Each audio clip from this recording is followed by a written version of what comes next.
meditation also.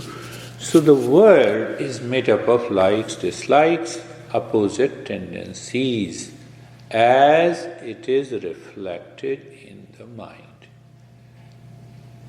So if there is a knowledge in the mind that this world will behave and act as it has been behaving for millions and billions of years. Jesus crucified. Look at it. Confucius poisoned. Likes and dislikes, profit and loss, victory and defeat will remain. So if there is a knowledge in the mind, that is what I said, viveka in the mind, the discernment in the mind, I instantly become aware this is the world, and now I have to deal with it. First point. Second point, how to deal with it. You say something and I react. You say something and I hear it patiently. You say something and not only I hear it patiently, but I see the reason. I see the reason that I'm not responsible for your peace and happiness, only you. And from there, I express my thoughts, my views. Second point, you have to contemplate. Next time we'll have to take up this, or maybe a little bit I take. A very good thought you express to your honey. It is very good expression, full of humility, love and care, and still your honey reacts. At other times, you react and he laughs. See that? It happened. It happens all the time. No, you are my boss, so you reacted, you are right. So there the reaction is accepted as positive.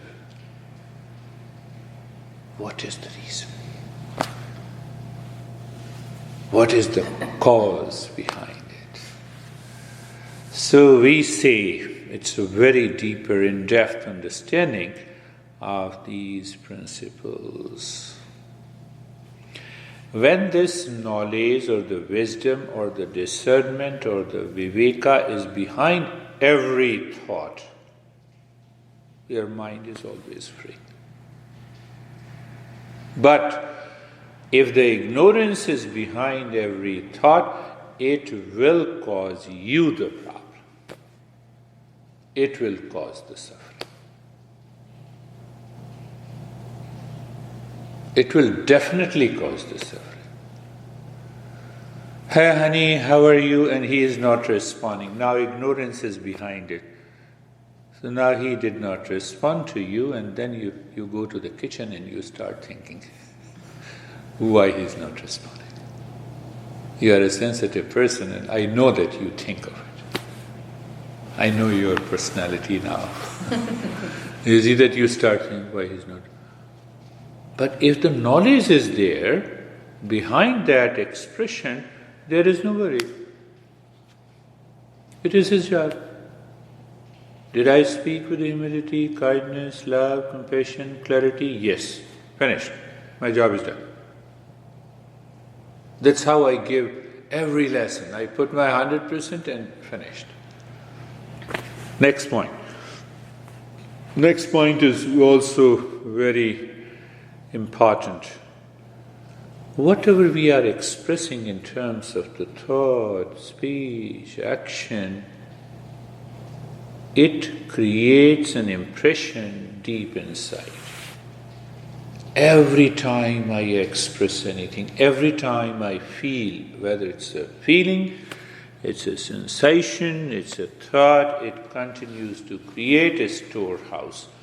So we say it is a reservoir of impressions in the mind. So there is already an existing impression in the mind because of my past habits, past reactions, past anger, past hesitation. So the current impression interacts with those past impressions and creates a series of impressions again. You find a person that may trigger which is unknown impression coming and being expressed. We don't know it. Those impressions in the storehouse is totally unknown to the mind. Whatever we express, whatever the thoughts, feeling and sensation enters into the mind, only that which I know. But the past impressions, which is not known to the mind, is triggered by a certain event, and we don't know when it is going to trigger. When I'm going to react in anger and hesitate, we don't know it. So the Master says, allow the knowledge to remain there.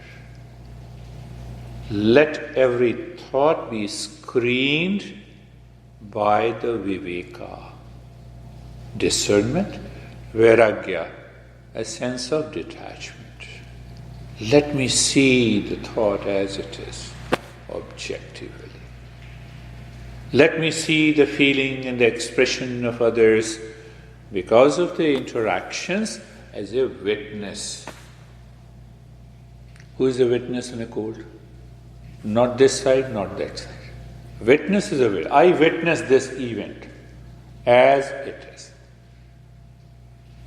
So when this mind discovers the witness consciousness, that is one of the great success in this journey happens. I witness everything as it is, as a witness. So it is known as witness consciousness. It is also known as fourth state of the consciousness. I like that expression. So why it is known as the fourth state of the consciousness? Because it is different from the waking state. It is different from the dream state. It is different from the sleeping. It is the fourth state of consciousness. It takes time, sometime it happens, sometime because of the past impression dominates and it takes over that wisdom, we lose it. But we have to continue the journey until we reach. So when this witness consciousness becomes permanent, so simple. Where is that simple? When the past impressions entering into the mind, not dictating and influencing the events outside, you remain as a witness. Defendant may threaten the witness, prosecutor may compel the witness. See that? So now see that prosecutor, defender, we are not interested in that. We are just in a witness. Just in a witness. It happened to me many a times. In early days, the past impressions entered into the mind, and I reacted. But gradually, once I reached to the witness consciousness, people are reacting, and I said, okay, that is your reaction. I'm not accepting it. And it would be better, instead of a reaction, why don't you put a question so that you can get a right answer? And if you consider that is a right answer, then I will follow the practice and help you reach to that state. So the expression changed completely because you are a witness. The last point, and then we will go for a longer practice today. So, we say discernment or separating the four states of consciousness. You'll be surprised that Science has recently started the journey of understanding research into the human consciousness. And these masters have been doing it for more than 6,000 years. So they came out with a simple concept. They say waking state.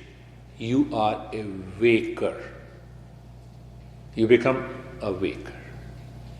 You are a witness consciousness, but in a waking state, you wear the clothes of a waking state and you become a waker. First state of the consciousness. So what happens? Wakers, body, mind, sense organ, creates the world around you. Why is he creates the world around you? When you look at your honey, it is a world. He is not a honey, he is only a human being. Come on. But I created the world. I work there. I have expertise in landscaping. I do this, all this waker's world. So waker's world is very closely knit with the mind because of the impressions outside and inside. And we get caught in likes and dislikes, anger and hesitation, pain and the pleasures, sorrow and happiness. We don't remain as a witness consciousness. Witness consciousness is totally free. Not this, not this. I'm witnessing, so I have the best action to take. I have the best expression to take. Second state of the consciousness is the dream state, where the sense organ sleeps, the body sleeps, but the mind remains awake of the past impression. That creates the dream.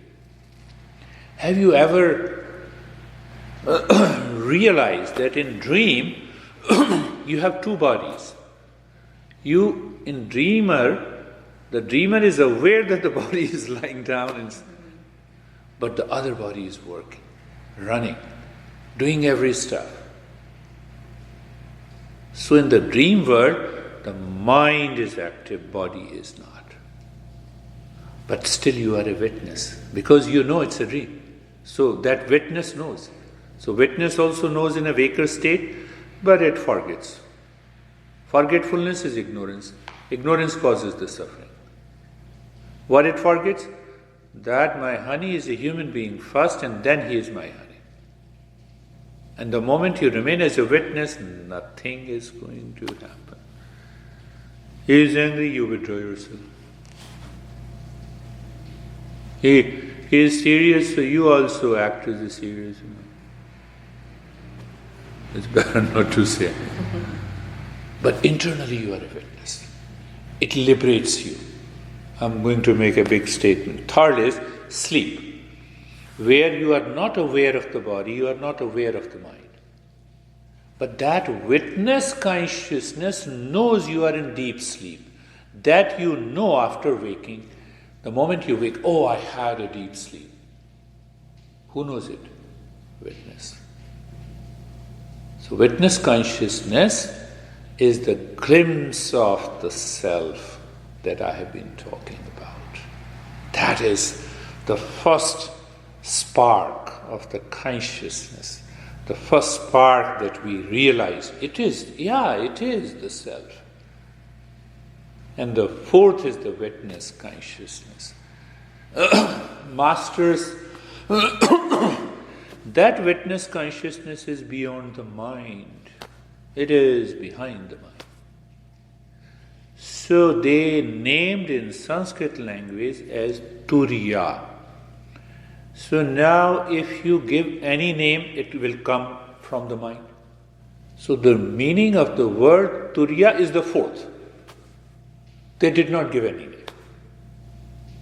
They realized that the moment the mind gives a concept to it, then it will be destroyed. They said simply it is the fourth state. Or they said it is a witness. Witness remains detached. It is neither attached nor detached. So they gave a reflection that, oh, that is what is beyond and behind the mind. Now, two statements for which you have to contemplate today, also and every day before we meet next time. Knowledge is the real knowledge that liberates you from suffering.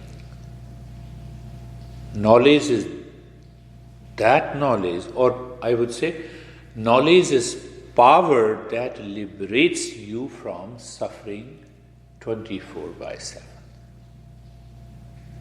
Knowledge is a weakness that promotes attachment. Now think of it. I'm attached, knowledge is a weakness.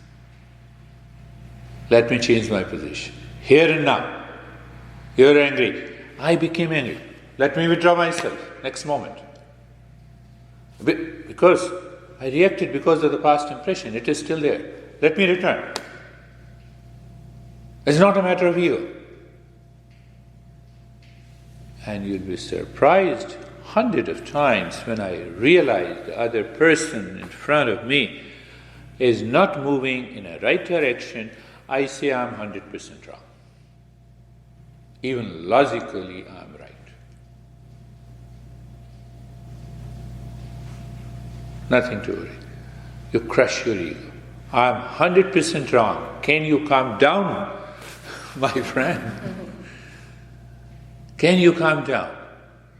Remember again, I'm saying knowledge is power which liberates you from suffering, from anxiety, from reaction, from duality, from likes and dislikes. You enter into the witness consciousness. Instantly. You need not to do any practice. And the knowledge is a weakness. That knowledge may be perfect, may be right, but it is a weakness that promotes attachment. Action that liberates you from the suffering is the real action. Action that promotes attachment, action that needs too much of effort, action that leads you to exhaustion, even in your profession, even in your family life,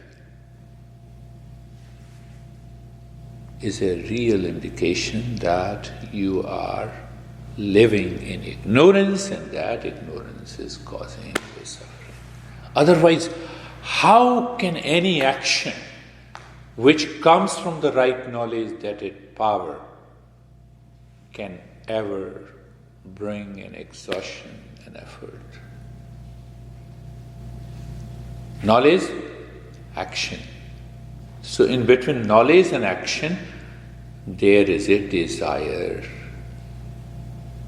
So knowledge, right desire, leads to right action, and you enjoy. You live into that state of the witness consciousness. But I would argue that being just a witness, if you're just a witness, then a lot of the things that have happened in the world wouldn't have happened if people were just a witness. There are two parts of the answer. If everyone reaches to that state of the witness, this world will become beautiful. Utopia. Mm-hmm. But can this happen? Answer is no. But why? Because every individual is living at a different state of the consciousness, at a different level of ignorance, at a different level of knowledge. So their expression, their action, their thought, their understanding is widely different, too far. To make it easy to understand it, you are 50 years old, but your level of awareness and perception is totally different. maybe much higher.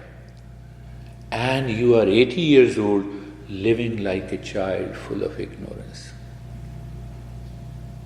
So our education system is based on IQ. At the age of 15, now you can easily understand, so go into undergrad, so we will take up the different course. There are 50 people in one class. Their level is totally different. Level of awareness is different. Teacher is one. One gets grade 4, other gets 1, the third fails. Teacher is one. So it will never happen. Utopia is an imagination, it is a concept.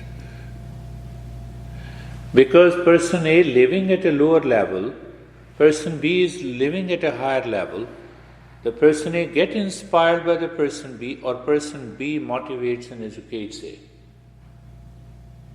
That arrangement, that scheme of the world has been created like this.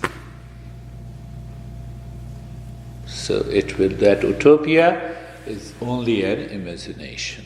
But it instantly become a witness. Second part of the answer. Instantly become a witness, so to realize and experience the inner peace and calmness in yourself, and then allow the witness consciousness to express yourself in thought, in speech, and in action. Finished.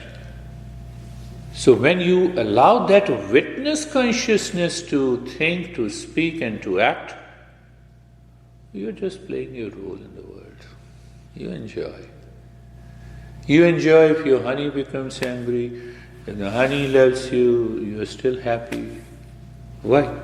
That witness consciousness is not touched by any of the expression coming from outside, because it is a part of the world. So you accordingly align and adjust. You are so flexible.